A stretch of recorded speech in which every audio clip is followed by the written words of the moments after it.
ایک دفعہ کا ذکر ہے، ایک گھنے جنگل کے بیچوں بیچ ایک غریب لکڑہارا اپنی بیوی اور 3 بیٹیوں کے ساتھ رہتا تھا۔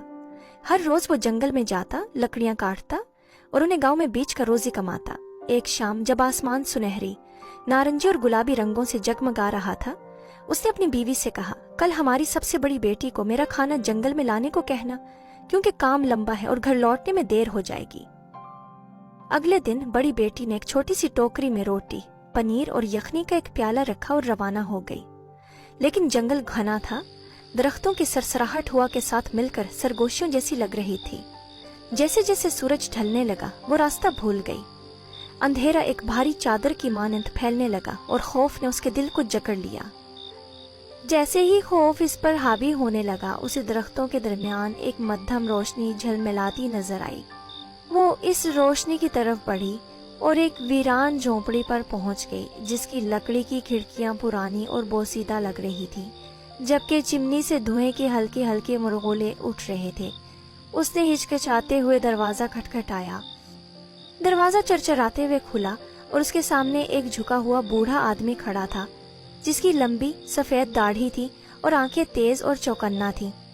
اس کے پیچھے ایک مرغری، ایک مرغا اور ایک دھبے دار گائے کھڑی تھی، جن کی آنکھیں موم بتی کی مدھم روشنی میں چمک رہی تھیں۔ لڑکی نے ادب سے کہا، شام بخیر حضور، میں راستہ بھٹک گئی ہوں، کیا میں رات یہاں گزار سکتی ہوں؟ بوڑھا آدمی جانوروں کی طرف مڑا اور پوچھا، کیا ہم اسے اندر آنے دیں؟ جانوروں نے سر ہلایا۔ تب تم یہاں رہ سکتی ہو، بوڑھے نے کہا، مگر پہلے تمہیں کھانے کی تیاری کرنی ہوگی۔ سب سے بڑی بیٹی نے مزیدار کھانا بنایا اور بوڑھے کے سامنے ایک پھانپ اڑاتی ہوئی پلیٹ رکھ دی، مگر جب وہ خود کھانے بیٹھی تو اس نے ان جانوروں کو نظر انداز کر دیا جو بھوکی نظروں سے اسے دیکھ رہے تھے۔ رات کو جب اس نے سونے کے لیے بستر مانگا تو بوڑھے آدمی نے سیڑھیوں کی طرف اشارہ کرتے ہوئے کہا، تم اوپر جا کر سو سکتی ہو۔ لڑکی شکر گزار دل کے ساتھ سیڑھیاں چڑھنے لگی۔ جیسے ہی وہ بستر میں گھسی ایک تیز چرچراہٹ سنائی دی۔ اچانک فرش کے نیچے ایک دروازہ کھلا اور ایک چیخ کے ساتھ وہ اندھیرے میں جا گری۔ اگلی صبح جب ماں حیران ہوئی کہ اس کی بیٹی واپس کیوں نہیں آئی تو اس نے اپنی دوسری بیٹی کو کھانا دینے کے لیے بھیجا۔ وہ بھی راستہ بھٹک گئی، اسی پراسرار جھونپڑی تک پہنچی اور وہاں پناہ مانگی۔ اپنی بہن کی طرح اس نے بھی کھانے کی تیاری کی، مگر بھوکے جانوروں کو نظر انداز کر دیا۔ اور اسی طرح جب وہ رات کو بستر میں گئی تو فرش نیچے کھسک گیا اور وہ بھی اندھیرے میں گر گئی۔ تیسرے دن لکڑہارے کی سب سے چھوٹی بیٹی، جو نہایت نیک دل اور مہربان تھی، اپنے والد کا کھانا لے کر روانہ ہوئی۔ جنگل کے درخت سرگوشیاں کر رہے تھے، ان کے سائے لمبے اور پراسرار تھے، مگر وہ بہادری سے آگے بڑھتی رہی۔ جب شام کا اندھیرا پھیلنے لگا تو اسے بھی وہی تنہا جھونپڑی نظر آئی۔ بوڑھے آدمی نے دروازہ کھولا تو سب سے چھوٹی بیٹی نے اسے ایک گرمجوشی بھری مسکراہٹ کے ساتھ سلام کیا۔ محترم بزرگ، میں راستہ بھٹک گئی ہوں، کیا میں رات یہاں گزار سکتی ہوں؟ بوڑھے آدمی نے ایک بار پھر اپنے جانوروں کی طرف دیکھا۔ کیا ہم اسے اندر آنے دیں؟ اس نے پوچھا۔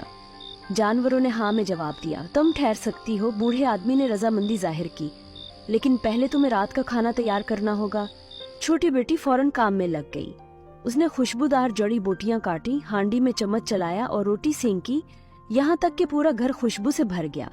جب کھانا تیار ہو گیا تو اس نے بوڑھے آدمی کے آگے کھانے کی پلیٹ رکھی، مگر بیٹھنے سے پہلے اس کی نظر مرغ اور دھبے دار گائے پر پڑی، جو امید بھری نظروں سے اسے دیکھ رہے تھے۔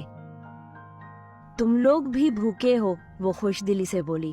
اس نے پرندوں کے لیے جو کا دانہ بکھیر دیا اور گائے کے سامنے تازہ گھاس رکھ دی۔ گائے نے پیار سے اپنا سر اس کے بازو سے رگڑ دیا، جیسے شکریہ ادا کر رہی ہو۔ جب اس نے بستر کے لیے کہا تو بوڑھے آدمی نے مسکرا کر سیڑھیوں کی طرف اشارہ کیا۔ وہ اوپر گئی اور نرم بستر پر لیٹ گئی۔ اس کا دل سکون اور محبت سے بھرا ہوا تھا، مگر آدھی رات کو اچانک پورا گھر لرزنے لگا۔ ایسا محسوس ہوا جیسے دیواریں ٹوٹ رہی ہوں، زمین ہل رہی ہو اور کوئی پراسرار قوت گھر کو اپنی گرفت میں لے رہی ہو۔ اس کی آنکھیں حیرت سے پھیل گئیں، لیکن جتنی جلدی یہ طوفان آیا تھا اتنی ہی تیزی سے ختم بھی ہو گیا۔ سب کچھ دوبارہ خاموش ہو گیا۔ اگرچہ وہ حیران تھی، مگر جلد ہی اس کی پلکیں بند ہو گئیں اور وہ سکون سے نیند کی وادی میں چلی گئی۔